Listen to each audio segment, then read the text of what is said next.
balita na ikay mawiwili. Mga nagbabagang kamao, mga So mga par, matapos nga po officially in-announce ng Viva Promotion na mapapalaban ng ating pambato na si Mike Magsayo sa undercard ni Tank Davis kalaban si Frank Martin na gaganapin sa June 15 sa Las Vegas na ipapalabas exclusive sa Amazon Prime at PBC, kung saan mga idol makakasagupan ni Magsayo dito ang matigas na Meksikano na si Eduardo Ramirez. Bali na title fight po ang laban na to mga idol, kung saan aasahan natin mga idol na magsasama si Mike Magsayo at ang isa pang alaga ni Manny Pacquiao na si Isaac Pitbull Cruz ensayo, dahil meron din po laban si Pitbull sa Agosto kalaban si Valenzuela. Malamang mangingi ng tips si Magsayo kay Pitbull kung paano ang technique para dalihin itong sa Ramirez. Sa mga hindi kasi nakakaalam mga idol, si Pitbull Cruz pong huling tumalo kay Ramirez, kung saan mga idol tinalo niya ito via brutal knockout. At naniniwala tayo mga idol na makukuha rin ni Magsayo ang panalo sa isang impresibong paraan, dahil alam naman po natin mga idol kung gaano ka-importante para sa dating Pinoy champion na manalo sa laban na to. Ang tagumpay kasi ni Magsayo dito kay Ramirez mga idol ang magbabalik sa kanya bilang isang main event fighter matapos matalo ito ng dalawang magkasunod kay Ray Vargas at Brandon Figueroa. Kaya asahan natin mga idol na malahalimaw na Magsayo makikita natin sa June 15.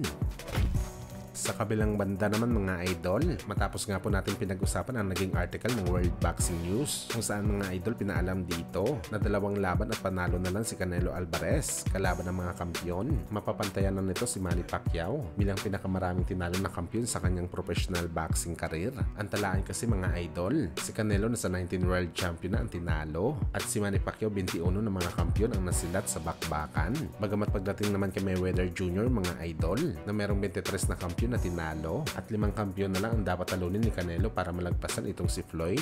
Para sa atin mga idol, isang big deal ito para kay Mayweather. Nasapawan siya ni Canelo sa ganitong record. Kung matatandaan nyo kasi mga idol, sa naging panayam dati ni Floyd, proud nito na binida sa lahat na siya daw ang greatest boxer of all time, dahil siya daw ang boxer na merong 23 na kampiyon na tinalo sa kanyang kartada. Sa ganitong record daw mga idol, walang tatalo sa kanya bilang GOAT. Pero ngayon mga idol, na merong chance na kaya ito i-break ni Canelo Alvarez.